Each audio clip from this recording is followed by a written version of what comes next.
Ilagay mo lamang ito sa inyong sapatos at sobra-sobra kang matutuwa sa magiging resulta nito at sobrang bye-bye utang na kayo. Hello mga guys, kumusta kayo? Panibagong araw, panibagong video na naman tayo. And sa araw na ito ay isa na namang video ang aking ituturo sa inyo na simpleng gabay o simpleng pamamaraan na makakatulong sa atin.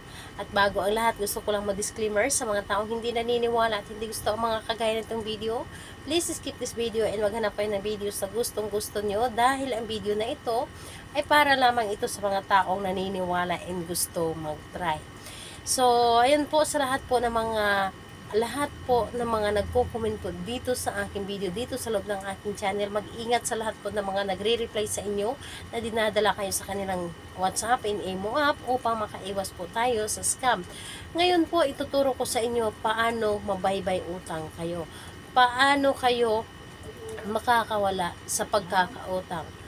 Paano ninyo malutas yung mga utang ninyo, yung sobra-sobra po kayo nagkakautang, paano po na hindi na kayo mangungutang sa ibang tao. So, ito ay ilalagay nyo lamang sa inyong sapatos. Ilalagay nyo lamang ito sa inyong sapatos and kahit sino ay pwede pong gumawa nito basta ikaw lamang ay naniniwala sa mga pampaswerte. So, ayun po.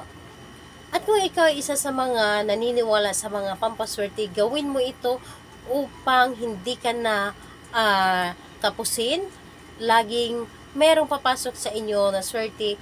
At higit sa lahat, kung ikaw ay may negosyo, mas maganda po ito or maganda po ito sa may mga negosyo kapag ito ay inyong ginawa.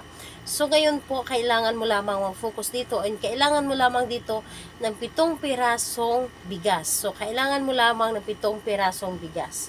So ang bigas kasi ay isa ito sa mga pampaswerte, isa ito sa mga dahilan din po kung ano ang aking katayuan ngayon, kung paano ko naabot yung mga ginito ngayon dahil po isa ito sa mga nagbibigay swerte sa akin sa mga ginagawa kong pampaswerte. Kaya naman ituturo ko din sa inyo kung paano. Maghanda lamang kayo ng 7 pirasong bigas at piliin po ninyo yung malulusog na bigas at buo. So 7 pirasong bigas at sapatos nyo lamang. So yun lamang ang ating dapat na ihanda. And syempre kumuha lamang kayo ng sisidlan ng ating bigas or pambalot kahit papel or tissue, basta po ito po ay pwedeng malagyan or di kaya tela. Ngayon, pagkatapos nun, kumuha kayo ng 7 pirasong bigas at ilagay sa tela or di kaya sa papel at ilagay or tupiin po ito, ilagay po sa ilalim ng inyong sapatos, sa loob po na inyong sapatos ilagay at pagkatapos ng hawakan ninyo inyong sapatos, humiling kayo na nagmula sa inyong puso taimtim. Hilingin po ninyo na kayo ay makakaraos sa pagkakautang, hindi na kayo magkakautang at hilingin po ninyo dito na matupad lahat ng mga pangarap ninyo, kung ano man yung mga pinapangarap ninyo. Halimbawa na lamang gusto niyo magkaroon ng kahit na ano, basta ito ay maganda lamang ang inyong intensyon at hilingin din po ninyo dito na dadami ang inyong customer at maraming blessings na darating sa inyo. Lahat na gusto ninyong hilingin po ninyo dito. Sabihin ninyo lahat kung ano man yung gusto ninyo or gusto ninyo manalo ng inyong mga tinatayaan, pwede din po ito. Sabihin nyo lamang, hilingin nyo lamang na mula sa inyong puso, taimtim po dapat.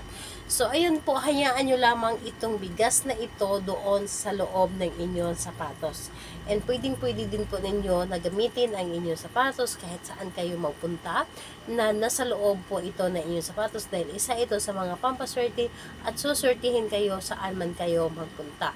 So ayun po, gawin natin ito sa araw ng Biyernes at Martes sa umaga lamang ang paggawa nito.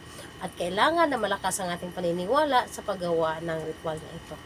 Ayun po, sa lahat po ng mga gustong magpa-shoutout, mag-comment lamang sa baba para ma-shoutout ko kayo sa next video. And sa lahat po ng gustong magtanong lang din po or mag-comment lang din po sa baba para ma-replyan ko din po kayo. Salamat po sa inyo. Bye bye everyone. God bless us all.